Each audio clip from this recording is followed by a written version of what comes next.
What is up, guys? It's your boy Rick Kakis, and today, with Season of the Haunted Season 17 added to Destiny 2, there was a ton of relevant materials and resources and rewards also added to the game. Stuff like Vestige of Dread.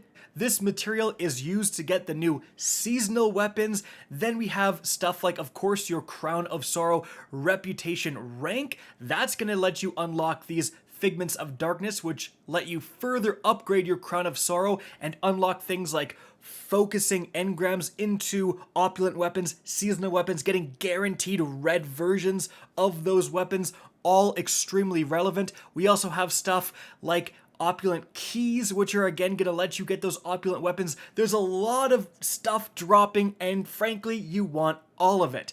Now, what most people are doing to get this stuff is to farm the nightmare containment activity over and over and over again. That's not going to be terrible, and if you want to know more about this activity, getting secret chests at the end that get you more rewards, definitely check out the video I made on it. But guys, that is simply not the most efficient farming strategy out there. And when you run out of Vestige of Dread, you don't have the 500 to buy the reward at the end, it is absolutely not worth farming. But that's where this other, better farming strategy comes in. But just before we talk about it, now everyone calls me Daddy Kakis already, Wait, do they though? Yes! Name one person.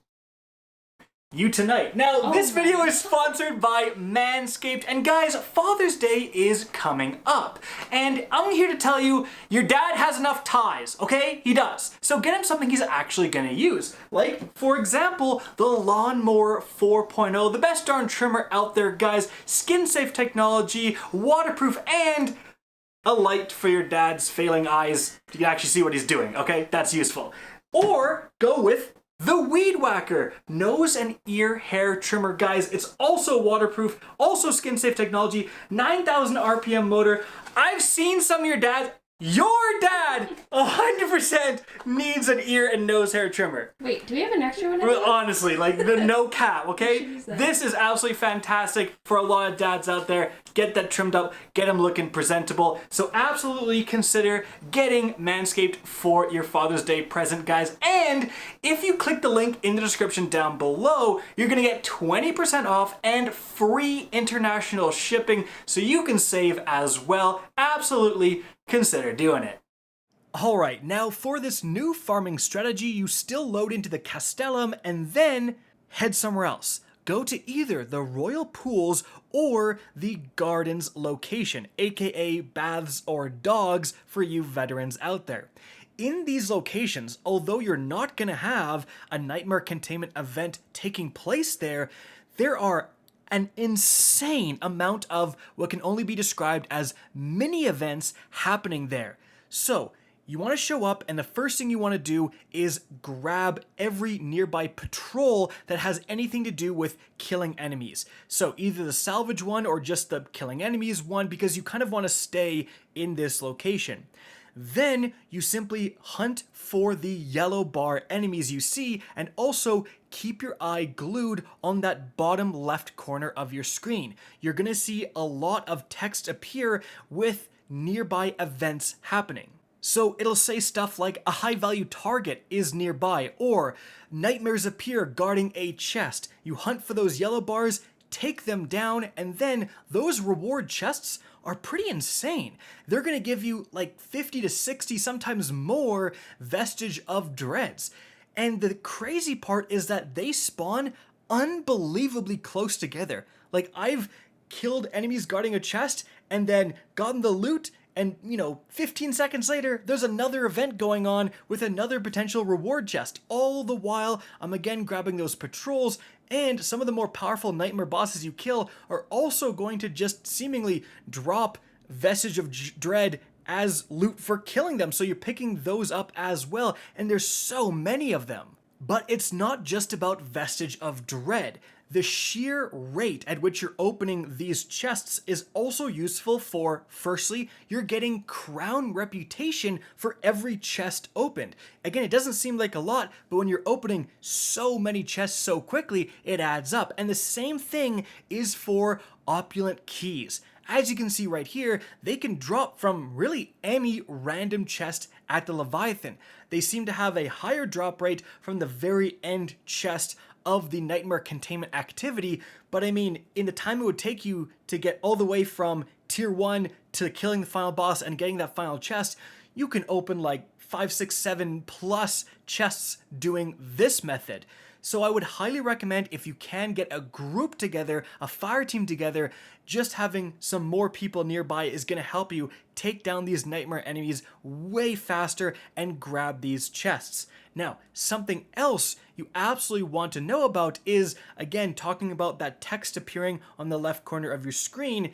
Each area, the baths and the gardens, are going to have their own kind of unique mini bosses, or frankly full bosses, that will spawn again pretty often. So if you're in the Royal Pools area, you will see that a red laser dot briefly passes over your ghost, and what you want to do is head to this back corner here and jump down this hole. In here, you're going to find a bunch of yellow bar nightmares. And again, like you can see when I'm killing these guys, they are dropping Vestige of Dreads that I'm picking up. Like I have, 15 before I've even killed the boss.